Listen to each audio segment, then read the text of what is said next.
Dr. Arethusa Kirk, welcome to the Valder Beebe Show. Thanks for being here. Thank you for having me. I want my audience to know that Dr. Arethusa Kirk, she's the Chief Medical Officer at United Healthcare Community Plan. Dr. Arethusa, let's get started because I want to know when it comes to children health and wellness, what do parents need to be thinking about? Yeah, it's a great question. Thank you so much for having me. You know, we're at back to school time, so it's a great time for parents and caregivers to be ensuring that they're focusing on the physical, mental, and social well-being of their children. And that includes getting a regular physical and wellness check, because this is where you can get your screenings, tests, immunizations, and overall developmental check to make sure kids are on track. Do you have any tips for the parents or the caregivers preparing for these appointments so they can harvest it and make it the best that they can? Yes. Well, first is to just understand that the field of pediatrics is there because it's about prevention and early intervention so kids can grow and thrive. So that's the underlying premise. First is really understand that the schedule of exams is different through infancy and early adolescent. Second is to prepare for those screening tests and labs. And then third is really fundamentally be ready to dialogue. Write down the questions that you may have about your child's development and growth so that those can be addressed during the visit. What should parents expect from the wellness visit for the children according to their age?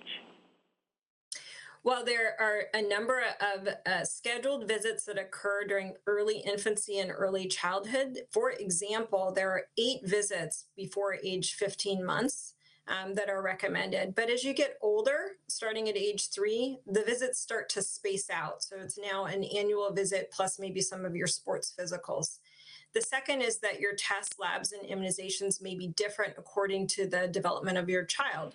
So the early childhood examinations are really around those fundamental stages of development. And as you get older, they're really around school readiness, school success, et cetera. And then your immunizations also change. So there's a number of immunizations that are front loaded early into early infancy and childhood. But oftentimes people forget that there's a whole adolescent immunization schedule and annual flu vaccines that are necessary. I am going to take this one from, I think it's coming from Instagram. People listen to us on multiple platforms.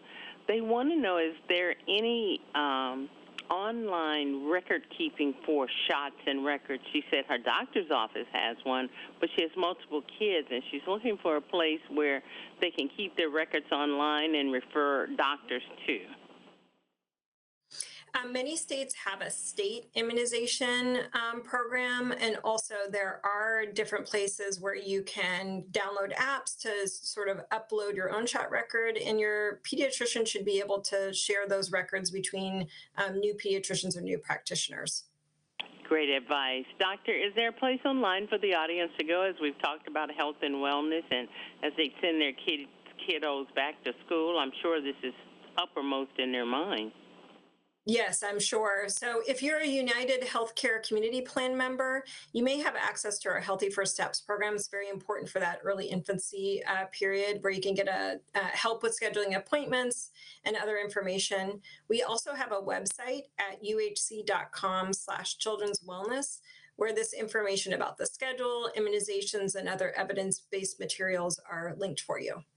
Dr. Kirk, I want to thank you for stopping by the Valder Beebe Show and helping my parents. Back to school is a pretty challenging time, I'll say, but it's a wonderful time. So thanks so much for being my guest on the Valder Beebe Show.